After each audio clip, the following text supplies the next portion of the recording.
मैं हूं आपका होस्ट राना दानियाल और अब देख रहे हैं YouTube channel kids life. Channel को सब्सक्राइब करना मत भूलें और लाइक कमेंट्स लाजमी करें। और अब सुन रहे हैं अनवर अलीगी की अलिफ लैला दास्तान का बकिया हिस्सा। सनदबाद का दूसरा सफर। सनदबाद ने अपने दूसरे सफर का हाल सुनाना शुरू किया। पहले सफर के बाद मेरा इरादा था कि अब दरिया का सफर नहीं करूंगा, लेकिन चंद रोज आराम करने के बाद फिर मेरे दिल में सफर का शौक पैदा हुआ। चुनांचे मैंने माल व असबाब तिजारत खरीदा, एक जहाज जो कि बहुत से ताजिरों को ले जा रहा था। इस पर सवार हो गया। हम हफ्तों सफर करते रहे, बहुत से जजीरों में माल फरोख्त किया, वहां का माल खरीदा और आगे की तरफ रवाना हुए। मैंने हफ्तों में काफी मुनाफा हासिल कर लिया था। एक रोज हम कई दिन के सफर के बाद एक वीरान जजीरे के करीब पहुंचे और सोख्ता फल हासिल करने के लिए वहां ठहर गए। मैं दूर तक जजीरे की सैर करता हुआ निकल गया। मैं अपने ख्यालात में ऐसा महव था कि याद ही ना रहा कि साहिल किधर है। घबरा कर लूटा, लेकिन तमाम दिन फिरने के बावजूद भी मुझे किनारा ना मिला जहां हमारा जहाज ठहरा था। इसके बाद जिधर मुन्ह उठा रवाना हो गया। एक रात दिन सफर के बाद मैंने एक गेंद जैसी सफेद चीज देखी, लेकिन यह मालूम न कर सका कि यह क्या है कि दफतन मेरे सर पर और आसपास साया छा गया। मैंने ऊपर नजर उठाई तो एक देव पैकर परिंदा उड़ता हुआ नजर आया। मीम एक तरफ हिटकर खड़ा हो गया। वो परिंदा नीचे उतरा और इस सफेद गेंद पर बैठ गया। इस वक्त मुझे ख्याल आया कि यकीनन वो सीमुर्ग जानवर है और वो सफेद गेंद इसका अंडा है। मैंने सोचा कि यहां से निकलने की यही तदबीर है कि जब ये उड़े तो इसके पंजों से लिपट जाऊं। जहां कहीं ये उतरेगा मैं भी पहुंच जाऊंगा। आगे खुदा की मर्जी, जो कुछ भी हो। चुनांचे मैंने अपनी पगड़ी का एक सरा अपनी कमर से बांध लिया और दूसरा सीमुर्ग के पीर से। अगले रोज वो उड़ा, मैं उसके पीर से बंधा हुआ था। सीमुर्ग उड़ते उड़ते इतना बुलंद हुआ कि नीचे की कोई चीज नजर नहीं आती थी।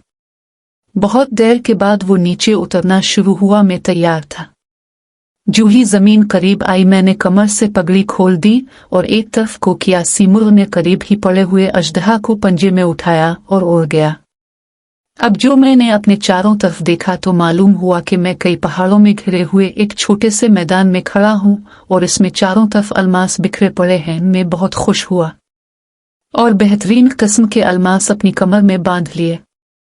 फिर एक पहाड़ पर चढ़ना शुरू किया।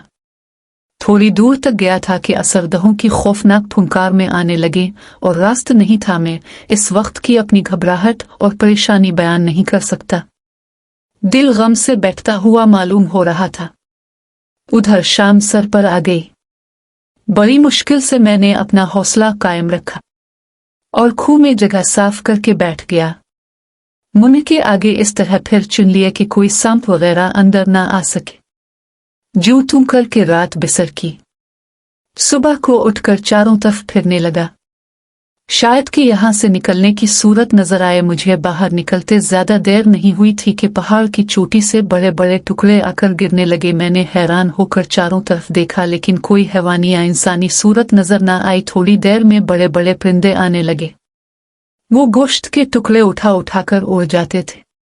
मैंने सोचा कि जिस तरह सीमुर्ग मुझे इस जजीरे से इस जगह लाया है, इसी तरह मुमकिन है कोई जानवर बाहर निकाल ले जाए। चुनांचे मैंने एक बड़ा सा गोश्त का टुकड़ा अपनी पीठ पर बांध लिया और उल्टा लेट कर खुदा से दुआ करने लगा कि ए अल्लाह मुझे यहां से निजात अता फरमा। कुछ देर बाद एक बहुत बड़ा परिंदा मेरे पास आया और गोश्त का टुकड़ा समझकर मुझको उठा लिया और उड़ने लगा, यहां तक कि वो पहाड़ की चोटी पर पहुंच गया। वहां पहुंचकर उसने यूं ही एक समत मुझे जमीन पर रखा। मैं शोर मचाता हुआ खड़ा हो गया और परिंदा डर कर उड़ गया। मैंने गोश्त का टुकड़ा खोलकर फेंक दिया और चारों तरफ देखने लगा कि किधर जाऊं। एक समत मुझे चंद आदमी नजर आए तो मैं उनके पास गया और उनको अपनी दास्तान मसाइब सुनाई। उन्होंने बहुत हमदर्दी जाहिर की। मैंने उनका हाल दरियाफ्त किया तो कहने लगे कि हम लोग सौदागर हैं और यहाँ हीरे जमा करने आए हैं। नीचे तो कोई जा नहीं सकता, इसलिए हम ये तरकीब करते हैं कि गोश्त के बड़े बड़े टुकड़े फेंक देते हैं और उन टुकड़ों के साथ कुछ हीरे चिम जाते हैं। जब परिंदे इन टुकड़ों को अपने पंजों से उठा लेते हैं तो हम उनको डरा धमका कर गोश्त छीन लेते हैं और उनसे कुछ हीरे मिल जाते हैं और बाज परिंदे गोश्त अपने घोंसलों में ले जाते हैं और गोश्त खा जाते हैं मगर हीरे के टुकड़े वहीं पड़े रहते हैं। चना नीचा कुछ जवाहरात हम वहां से हासिल कर लेते हैं। मैं चंद रोज उन ताजिरों के साथ पहाड़ पर रहा, हीरे वाले पहाड़।